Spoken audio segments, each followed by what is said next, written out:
प्यारे विद्यार्थियों, आज हम जो एस्टेट का एग्ज़ाम हुआ था हमारा, उसके बारे में उसमें जो क्वेश्चन आए थे उन क्वेश्चनों को हल करेंगे। तो चलिए देखते हैं। पहला क्वेश्चन था, पहला बुद्धि परीक्षण किसने बनाया था। तो पहला जो बुद्धि परीक्षण था वो बनाया था अल्फ्रेड बिने और साइमन ने। तो ये अल्फ्रेड बिने कौन है? ये एक फ्रेंच मनोवैज्ञानिक थे। फ्रेंच मनोवैज्ञानिक थे। और ये जो साइमन थे, इनका पूरा नाम था थियोडोर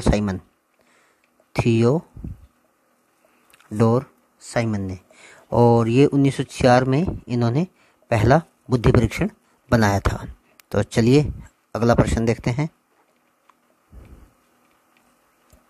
अगला प्रश्न है, मनोविज्ञान की शाखा जो यह अध्ययन करती है कि लोग पूरे जीवन काल में शारीरिक, संज्ञानात्मक और सामाजिक रूप से कैसे बदलते हैं, क्या कहलाती है। तो इसका आंसर आएगा विकासात्मक मनोविज्ञान। क्या आएगा? विकासात्मक मनोविज्ञान। इसको डेवलपमेंट साइकोलॉजी भी कहते हैं। क्या कहते हैं? Development psychology. और इसके जो प्रमुख मनोवैज्ञानिक है उनका नाम है एरिक्सन। उन्होंने विकास सिद्धांत दिया था। कौन सा सिद्धांत दिया था? विकास सिद्धांत। चलिए अगला प्रश्न देखते हैं। अगला प्रश्न है, निम्नलिखित में से कौन सा जन्मजात अभिप्रेरक नहीं है। जहाँ पे नहीं होता है उसका मतलब है कि ये आपसे गलत के बारे में पूछ रहा है, जो सही नहीं है उसके बारे में आपसे पूछा जा रहा है। तो इसमें से कौन सा नहीं आएगा? तो देखिए, सबसे पहले हमें ये पता होना चाहिए कि जन्मजात अभिप्रेरक कौन से होते हैं। तो जन्मजात अभिप्रेरक वो होते हैं जो जन्म से ही पाए जाते हैं। कब से पाए जाते हैं? जन्म से ही पाए जाते हैं। तो इसमें जो सुरक्षा है वो जन्मजात अभिप्रेरक नहीं होता। भूख है, प्यास है, विश्राम है, क्रोध है, नींद है, मलमूत्र त्याग है, ये सब हैं।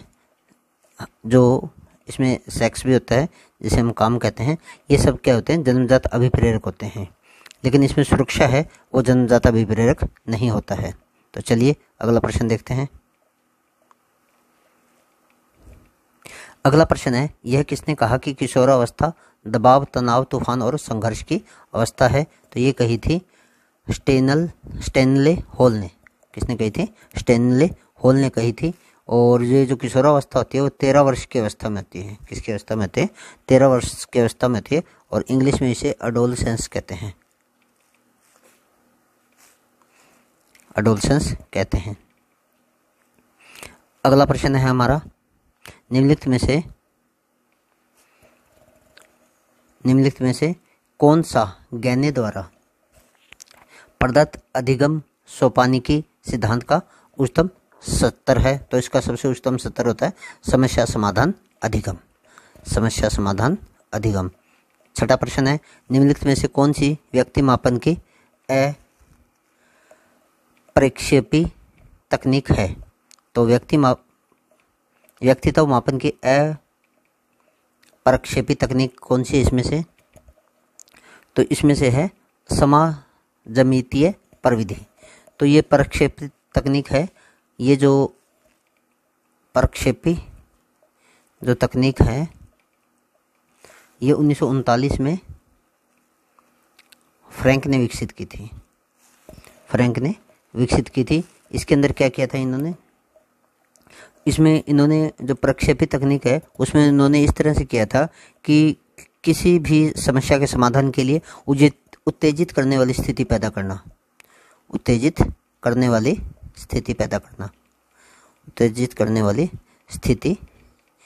करना, ताकि वो बिल्कुल सही उत्तर अपने आप दे सके। इसके अंदर जो प्रमुख थे रोसार्क थे। एक रोसार्क परीक्षण था। इस रोसार्क परीक्षण में 10 कार्ड लिए जाते थे और 5 काले होते थे, ब्लैक कह सकते हो, और 5 रंगीन होते थे जिनके ऊपर कुछ तस्वीरें बनी हुई होती थी। और इसके अलावा इसी तकनीक के ये जो परीक्षण था, इसके अंदर विषय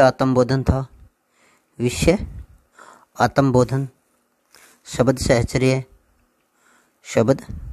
सहचर्य वाक्य पूर्ति, वाक्य ये नहीं लगेगा, वाक्य पूर्ति परीक्षण और कहानी परीक्षण, इस तरह से ये कई इसके सोपान थे।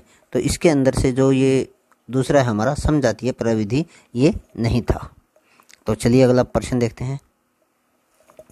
निम्नलिखित में से कौन सा अच्छे मानसिक स्वास्थ्य का लक्षण है? तो इसमें से कौन सा है? निम्नलिखित में से कौन सा अच्छा मानसिक स्वास्थ्य का लक्षण नहीं है? नहीं शब्द पे गौर करना है, तो क्या होगा? असहनीयता हो जाएगा। क्या हो जाएगा? असहनीयता हो जाएगा। अगला है, निम्नलिखित में से कौन सा संप्रत्यय जीन पियाजे ने अपने संज्ञानात्मक विकास सिद्धांत में नहीं दिया है? तो संप्रत्यय जीन पियाजे ने अपने संज्ञानात्मक विकास के सिद्धांत में नहीं दिया है। तो जीन पियाजे कहाँ के रहने वाले थे? स्विट्जरलैंड के थे, स्विट्जरलैंड के थे और संज्ञानात्मक विकास का सिद्धांत दिया था इन्होंने। तो इसमें जो शैशवावस्था है वहाँ से लेकर किशोरावस्था तक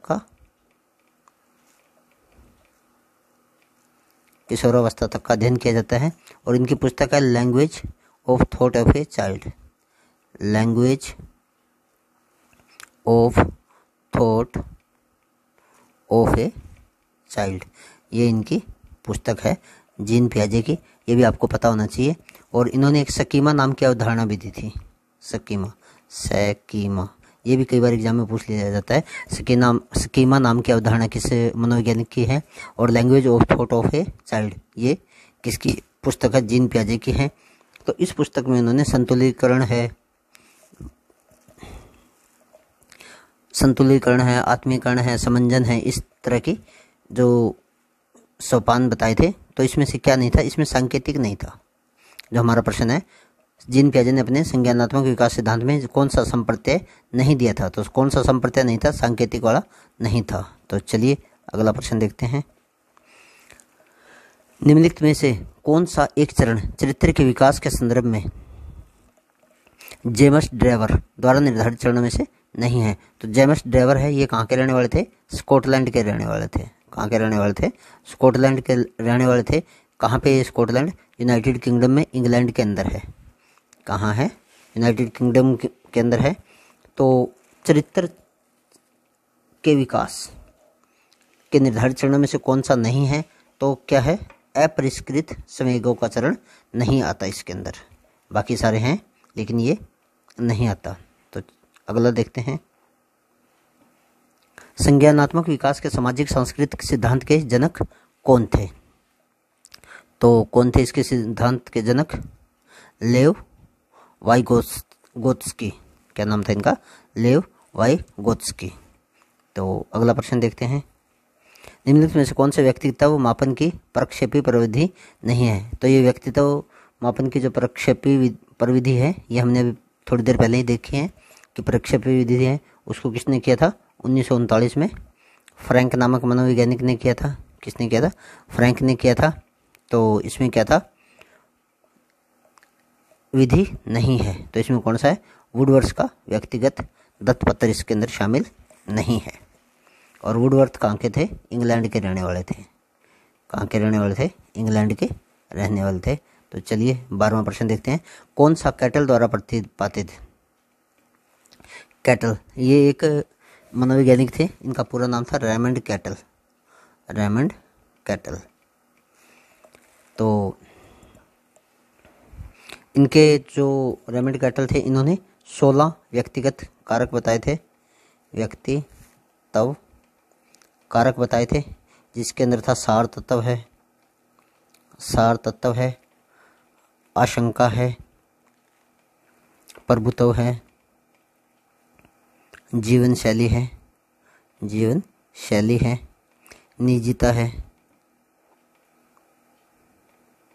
निजता है, तनाव है, सतर्कता है। तो हम अब प्रश्न पे आते हैं। निम्नलिखित में से कौन सा कैटल द्वारा प्रतिपादित व्यक्तित्व के गत्यात्मक विशेषक का प्रकार नहीं है? यहाँ भी आपको नहीं बताना है। तो ये क्या होगा? रूढ़िवादी। क्या होगा? रूढ़िवादी नहीं है। अगला प्रश्न देखते हैं। किस आयु वर्ग के बालक के लिए प्रसंग बोध प्रशिक्षण लागू हो सकता है? तो इसका उत्तर आएगा 3 से 10 वर्ष। क्या आएगा 3 से 10 वर्ष। तो 3 से 10 वर्ष के बच्चे के लिए यह लागू हो सकता है। तो चलिए आगे देखते हैं। निम्नलिखित में से कौन सी किशोरावस्था की विशेषता नहीं है? तो किशोरावस्था की विशेषता कौन सी है?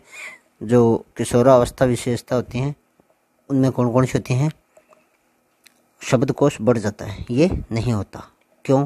क्योंकि किशोरावस्था के अंदर शारीरिक परिवर्तन आते हैं। क्या आते हैं? शारीरिक परिवर्तन आते हैं और बौद्धिक विकास होता है, मानसिक विकास होता है। बौद्धिक प्लस मानसिक विकास होता है। कल्पना की बहुलता होती है, कल्पना की बहुलता होती है। संवेगात्मक विकास होता है, संवेगात्मक विकास होता है। और चिंता में वृद्धि होती है। स्वतंत्रता होती है, स्वतंत्र होता है। विद्रोही होता है और विद्रोही होता है, लेकिन शब्दकोश बढ़ जाता है, ये नहीं होता। एक सामाजिक भावना भी होती है उसके अंदर, सामाजिक भावना भी। ठीक है, तो चलिए अगला देखते हैं। 15वां प्रश्न है हमारा। निम्नलिखित में से कौन सी अभिप्रेरण की असत्य विशेषता है? मतलब जो गलत है उसको आपने बताना है। तो अभिप्रेरण व्यवहार की प्रकृति कठोर होती है, ये गलत है, बाकी सही है। अभिप्रेरण में व्यक्ति का व्यवहार लक्ष्योन्मुखी होता है, व्यवहार निरंतरता करता है और मनुष्य में ऊर्जा परिवर्तन करती है, ये तीनों ठीक है। और ये हमारा गलत है, गलती बताना था। तो चलिए 16वां प्रश्न देखते हैं। स्टैनफोर्ड बिने बुद्धि लब्धि स्केल के अनुसार न्यून मानसिक मंदता वाले बच्चों की बुद्धि लब्धि का स्तर क्या होता है? तो स्टैनफोर्ड बिने हमने पहले भी पढ़ा था स्टैनफोर्ड बिने के बारे में, तो उसी में उन्होंने बता रखा है। तो 52 से लेकर 67 तक है जो न्यून का मतलब होता है कम मानसिक मंदता वाले बच्चे, उनकी बुद्धि लब्धि होती है IQ। क्या होती है? IQ लेवल के बारे में बात कर रहा है। तो क्या होगी? 52 से 67 के बीच की होगी। खेल के प्रत्याशित सिद्धांत के प्रतिपादक कौन थे? तो खेल के प्रत्याशित सिद्धांत इसका कौन था? कार्ल ग्रोस थे। कौन था? Karl Gross. कहाँ के रहने वाले थे? ये जर्मनी के रहने वाले थे। और इन्होंने एक पुस्तक लिखी थी एक सिद्धांत दिया था, इंस्ट्रूमेंट थ्योरी ऑफ प्ले। ये इन्होंने एक सिद्धांत दिया था और इनकी 2 पुस्तकें हैं, काफ़ी मशहूर है कार्ल ग्रोस की जो पुस्तकें हैं, एक है play of man and play of animal. ये 2 पुस्तकें हैं, प्ले ऑफ एनिमल, दोनों ही कार्ल ग्रोस की हैं। कई बार ये भी एग्जाम में पूछ ली जाती हैं। चलिए अगला प्रश्न देखते हैं। 18वां। कौन सा एक आदतों की विशेषताओं के संदर्भ में गलत है? तो इसमें से आपको गलत को छांटना है कि गलत कौन सा है, गलत कथन कौन सा है। दूसरा है आदत वंशानुक्रम से हासिल की जाती है। नहीं, आदत वंशानुक्रम से हासिल नहीं की जाती। तो ये सही है। आदत विशिष्ट स्थिति के लिए स्व प्रतिक्रिया है। आदत अच्छी तरह से सीखा हुआ प्रदर्शन है। आदत केवल समान परिस्थितियां होने पर प्रदर्शित होती है, ये ठीक है। लेकिन ये जो दूसरा है ये इसका गलत है। तो चलिए आगे देखते हैं। निम्नलिखित में से कौन सा सिद्धांत अधिगम के अंतरण सिद्धांत से संबंधित नहीं है? इसमें भी आपसे गलत पूछ रहा है। कौन सा सिद्धांत गलत है? तो रटन स्मृति का सिद्धांत, ये गलत है, अधिगम के अंतरण सिद्धांतों से संबंधित नहीं है। आगे देखिए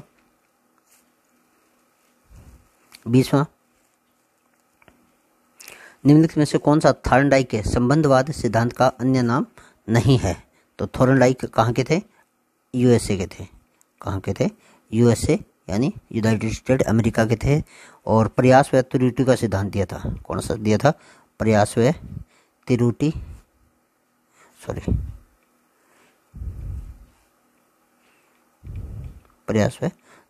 का सिद्धांत किसने दिया था? थॉर्नडाइक ने दिया था। तो थॉर्नडाइक के संबंधवाद सिद्धांत का अन्य नाम नहीं है। तो संबंधवाद जो सिद्धांत था इसके बारे में आपने बताना है कि इसका कौन सा नाम नहीं था। तो इसका सही आंसर होगा अनुबंधित अनुक्रिया का सिद्धांत। बाकी ये उद्दीपक अनुक्रिया सिद्धांत, अधिगम का बंध सिद्धांत, प्रयास व त्रुटि का सिद्धांत, ये थॉर्नडाइक के सिद्धांत के नाम है। अगला है कौन सा आधुनिक मनोविज्ञानी का व्यवहारिक दृष्टिकोण नहीं है। निम्नलिखित में से कौन सा आधुनिक मनोविज्ञान का व्यवहारिक दृष्टिकोण है, तो क्या है खुले व्यवहार पर ध्यान केंद्रित करना, ये सही है। अगला है हमारा निम्नलिखित में से कौन सा एक मूल प्रवृत्तियों की विशेषताओं के संदर्भ में गलत कथन है, तो मूल प्रवृत्तियों की विशेषताओं के संदर्भ में गलत कथन है, गलत छांटना है, मतलब सही नहीं बताना, गलत बताना है। मूल प्रवृत्तियां जन्मजात होती हैं, सही बात है। मूल प्रवृत्तियां बहुत शक्तिशाली होती है, सही होती हैं। मूल प्रवृत्तियां अल्पकालिक होती हैं, नहीं, ये गलत है। मूल प्रवृत्ति मनोशारीरिक स्वभाव है, ये भी सही है। अगला प्रश्न देखिए 23वां है विचार, निर्णय लेने, भाषा और अन्य उच्च मानसिक प्रक्रियाओं से जुड़ी मानसिक गतिविधियों को क्या कहा जाता है, तो इसे संज्ञान कहते हैं। क्या कहते हैं? संज्ञान। विचार, निर्णय लेने, भाषा और अन्य उच्च मानसिक प्रक्रिया से जुड़ी मानसिक गतिविधियों को संज्ञान कहा जाता है। 24वां देखिए कौन सा कथन असत्य है। असत्य बताना आपने, अधिगम एक प्रक्रिया है न कि उत्पाद है, ये गलत होगा। ये सदैव उद्देश्यपूर्ण होती है, अधिगम का क्षेत्र व्यापक होता है। मूल प्रत्ययों या प्रतिपेक्ष क्रियाओं के द्वारा होने वाले व्यवहार के परिवर्तन भी अधिगम मान जाती है। तीनों सही है और ये पहला गलत है। निम्नलिखित में से कौन सा जेपी गिलफर्ड ये एक मनोवैज्ञानिक थे। जेपी गिलफर्ड अमेरिकी थे। कहाँ के थे? अमेरिकी मनोवैज्ञानिक थे। इन्होंने बुद्धि सिद्धांत दिया था। इनके बुद्धि सिद्धांत में 3 तत्व थे: संचालन, सामग्री और उत्पाद। तो जेपी गिलफर्ड द्वारा प्रदत्त बुद्धि के त्रिविमीय प्रारूप, ये त्रिविमीय प्रारूप थे इनके बुद्धि के एक घटक विषय वस्तु का प्रकार नहीं है। तो जो विषय वस्तु है उसका कौन सा प्रकार नहीं है? आकृतिक, प्रणाली, सांकेतिक या व्यवहारिक। तो प्रणाली इसके अंदर शामिल नहीं है। तो चलिए आगे देखते हैं। निम्नलिखित में से कौन सा स्मृति के तत्वों का सही तार्किक क्रम है? तो स्मृति के तत्वों का सही तार्किक क्रम अधिगम, धारण, पुनःस्मरण और पहचान, ये इसका सही क्रम है। अगला प्रश्न देखिए, सृजनशीलता के पोषण एवं संवर्धन के लिए मस्तिष्क उद्वेलन विधि का प्रतिपादन किसने किया था? तो ये की थी ओसबर्न ने की थी। किसने की थी? ओसबर्न ने की थी। और इन्होंने इसको सोशल चेंज कहा था। क्या कहा था? Social change. अगला प्रश्न है, निम्नलिखित में से कौन सा दबी भावनात्मक ऊर्जा को निकालने का सही तरीका नहीं है? अब इसमें भी नहीं वाला बताना है आपने कि इसमें से कौन सा सही तरीका नहीं है। तो इसमें से आत्म करुणा है, वो नहीं है मानसिक भावनात्मक ऊर्जा को निकालने का सही। तो चलिए अगला प्रश्न है, निम्नलिखित में से मन का कौन सा स्तर पूर्णतः सुखवादी और सुख प्राप्त के अनुसिद्धांतों द्वारा निर्देशित होता है? तो इसका आएगा इदम। इदम होता है कि अपने बारे में जो जन्मजात हमारी प्रकृति होती है, तो पूर्णतः सुखवादी और सुख प्राप्त करने का अनुसिद्धांत ये इदम होता है। इदम का अर्थ होता है जो जन्मजात प्रकृति होती है, जन्मजात प्रकृति होती है उसे इदम कहते हैं। अहम होता है, वो होता है मैं के बारे में, जैसे ईगो कह सकते हो आप इसको, ईगो के बारे में। और प्रा अहम होती है सुपर ईगो, प्रा अहम होती है सुपर ईगो। तो पूर्णतः सुखवादी और सुख प्राप्ति के अनुसिद्धांतों पे कौन सा था? इदम था। और पित्त प्रकृति होती है मनुष्य के शरीर में, जो पित्त से संबंधित जो प्रकृति होती है उसे कहते हैं। तो चलिए अगला देखते हैं, मनोविश्लेषणात्मक विधि के जनक कौन थे? मनोविश्लेषणात्मक विधि के जनक कौन थे? तो मनोविश्लेषणात्मक विधि के जनक थे सिगमंड फ्रायड। कौन थे? Sigmund Freud. ऑस्ट्रिया के थे रहने वाले, ये ऑस्ट्रिया के मनोवैज्ञानिक थे और इन्होंने मनोविश्लेषणात्मक विधि की खोज की थी। तो चलिए कौन सा वाक्य संबंध सूचक, अब इससे आगे हमारी हिंदी शुरू हो गई है। कौन सा वाक्य संबंध सूचक अवयव का उदाहरण है? तो संबंध सूचक अवयव कैसे होते, कौन से होते हैं? ऐसे अवयव शब्द जो किसी संज्ञा शब्द के आगे आकर उसका संबंध दूसरे शब्द के साथ स्थापित करते हैं। तो इसका आएगा इतना खा लिया है, तो इसमें इतना जो है वो क्या है, इसे कैसे बचाओगे, इसे कैसे बचाओगे? तो ये हमारा क्या है? संबंध सूचक अवयव है। अगला है अनुचित विलोम शब्द युग्म युक्त विकल्प पहचानिए। कहता है अनुचित विलोम शब्द युग्म युक्त पहचानिए। विधि निषेध ठीक है, खल सज्जन ठीक है, और अमर मरते ठीक है, और वैर का क्रोध गलत है। ये हमारा गलत है। अगला प्रश्न है चिकना मुंह पेट खाली। चिकना मुंह पेट खाली, इसका सही अर्थ क्या है? इसका सही अर्थ होगा देखने में सुखी और भीतर से दुखी। अगला प्रश्न है निम्नलिखित में से सही संधि युक्त शब्द कौन सा है? इसमें से आपने ये देखना है कि इसमें से सही जो संधि शब्द है, सही संधि युक्त जो शब्द है वो कौन सा है? सही संधि युक्त शब्द कौन सा है? युद्धि जमा स्थिर, ये क्या होता है? युधिष्ठिर। तो ये पहला ही सही है हमारा। चलिए अगला प्रश्न देखते हैं निम्नलिखित वर्गों के संदर्भ में कौन सा विकल्प असंगत है? तो ये आपको मनोविज्ञान के आधार पर बताने हैं। तो जो शय है ये इसमें गलत है। ये मूर्धन्य अलप प्राण और अघोष नहीं होता, ये होता है अघोष मूर्धन्य और संघर्षी। जो शय है, जो हमारा शय है वो। तो चलिए अगला प्रश्न देखते हैं प्रत्येक की दृष्टि से सुमेलित विकल्प का असुमेलित का चयन कीजिए। तो ये क्या आएगा? पहला ही इसमें आएगा भैगनी जमा ये क्या है? असुमेलित है प्रत्येक की दृष्टि से। अगला है उपसर्ग से निर्मित शब्दों के संदर्भ में कौन सा विकल्प असंगत है? उपसर्ग बताने हैं आपने। इसमें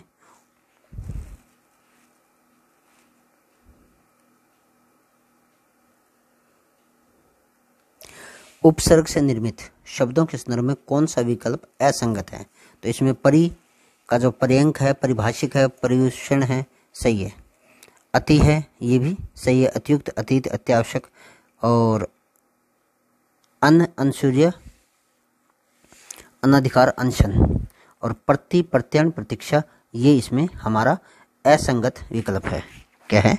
असंगत विकल्प है ये हमारा। तो चलिए अगला देखते हैं शब्द प्रकृति की दृष्टि से असंगत युग्म छांटिए। तो इसमें से कौन सा शब्द है जो असंगत है? तो गोस्वामी तत्सम शब्द है, और मुकदमा देशज शब्द नहीं है, उर्दू फारसी से आया हुआ है ये। तो ये गलत हो जाएगा। पंख सही है, तहसीलदार भी संकर शब्द है, वो भी सही है। अगला है समास वगैरह की दृष्टि से कौन सा विकल्प असंगत है? तो समास और वगैरह देखने इसके अंदर कौन सा असंगत है? तो नवयुवक इसमें गलत है, नवयुवकों का समूह नहीं होता। तो अगला देखिए निम्नलिखित में से असंगत विकल्प पहचानिए। तो सातत्य अवयव से निर्मित भाववाचक संज्ञा ठीक है। निजता सर्वनाम से निर्मित भाववाचक संज्ञा, रोगिणी भाववाचक संज्ञा से निर्मित विशेषण, और शक्तिशाली विशेषण से निर्मित भाववाचक संज्ञा, ये इसमें गलत है, चौथा। अर्थ की दृष्टि से कौन सा मुहावरा संगत नहीं है? बताना है कि कौन सा मुहावरा है जिसका अर्थ सही नहीं है। तो ख्याली पुलाव पकाना, व्यर्थ की बात करना सही है। अपना समूह लेकर रह जाना, असफल होने पर लज्जित होना, अंधेरे घर का उजाला एकमात्र सहारा, और ऊंट का सुई के नोक से निकलना, शक्तिशाली का कमजोर होना, ये नहीं है। ये इसका सही अर्थ है, नहीं है। अगला है सचिन क्रिकेट खेलता है, उक्त वाक्य को क्रमवाच्य में बदल दिए। तो जब इसको क्रमवाच्य में बनाएंगे तो ये बनेगा सचिन के द्वारा क्रिकेट खेला जाता है। ये इसका क्रमवाच्य बन जाएगा जिसमें कर्म प्रधान है। 43 देखते हैं निम्नलिखित में से किस विकल्प की सभी क्रियाएं अकर्मक है? तो अकर्मक कौन सी है? चलना, मुस्कुराना और खेलना, ये तीनों क्रियाएं क्या हैं? अकर्मक है। आगे देखिए वाक्यों के संदर्भ में कौन सा विकल्प सुमेलित नहीं है? तो देखिए वाक्य पढ़ते हैं। दुष्ट तुझे धिक्कार है, विषम्यादि विबोधक सही है। माँ मैंने माँ का कहना नहीं माना, निषेधात्मक। हो सकता है वह आज शाम को आए, इच्छा बोधक। ये इसमें गलत है, क्योंकि इच्छा बोधक जो होते हैं उसके अंदर क्या होता है, वो वाले वाक्य होते हैं जैसे भगवान सबका भला करे, भगवान तुम्हारा भला करे, तुम्हारा भला करे, सदा खुश रहो, सदा खुश रहो। इस तरह के जो वाक्य होते हैं वो होते हैं इच्छा बोधक। भोजन समय पर भोजन करोगे तो स्वस्थ रहोगे, ये क्या है, संकेतार्थक। अगला है दादुर, भेक, शालुर किसके पर्यायवाची हैं? ये सारे के सारे मेंढक के पर्यायवाची हैं। क्या है? मेंढक के पर्यायवाची हैं। दादुर जो शब्द है, जैसे ये दादरी है, दादरी जो हमारे हरियाणा में है, उसका भी अर्थ मेंढकों से ही लिया जाता है। मेंढकों का तालाब था वहाँ पे, मेंढकों का तालाब था चरखी दादरी, तो उसी के नाम पे इसका नाम भी दादुर है। अगला प्रश्न देखिए, choose the correct option. Choose the correct option. Transforming from simple sentence, simple से आपको कॉम्प्लेक्स में बदलना है। A lost moment is lost for ever, a lost moment is lost for ever, तो a moment which is lost for ever, यह इसका सही answer आएगा। 47 है, choose the correct option. Transforming of sentence simple to compound, अब की बार simple to compound करना है। ही must work hard to make up for the lost time, तो इसका आंसर आएगा he must work hard, he must work hard and make up for the lost time, and make up for the lost time. 48वां प्रश्न है, select the correct conjunction. इसमें आपने conjunction भरनी है फॉर द ब्लैंक्स, खाली जगह के लिए। He will rain, sorry we will come, तो इसमें आएगा इफ, क्या आएगा, इफ इट रेन, यदि वह अवश्य आएगा, विल लगा दिया तो मस्ट हो गया, if it rains and not, तो इसमें ये पहला ही आ जाएगा। तो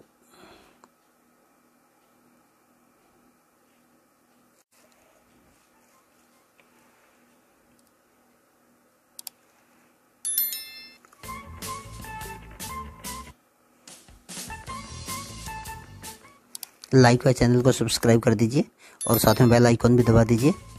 क्वेश्चन नंबर 49 है, choose one word substitution for the followings, a word spelled and pronounced similar but different in meaning. तो कहता है एक ऐसा शब्द जो बोला और लिखा तो एक ही जैसा ही जाता है, परंतु उसका जो अर्थ होता है वो अलग होता है, तो इसको कहते हैं होमोनिम।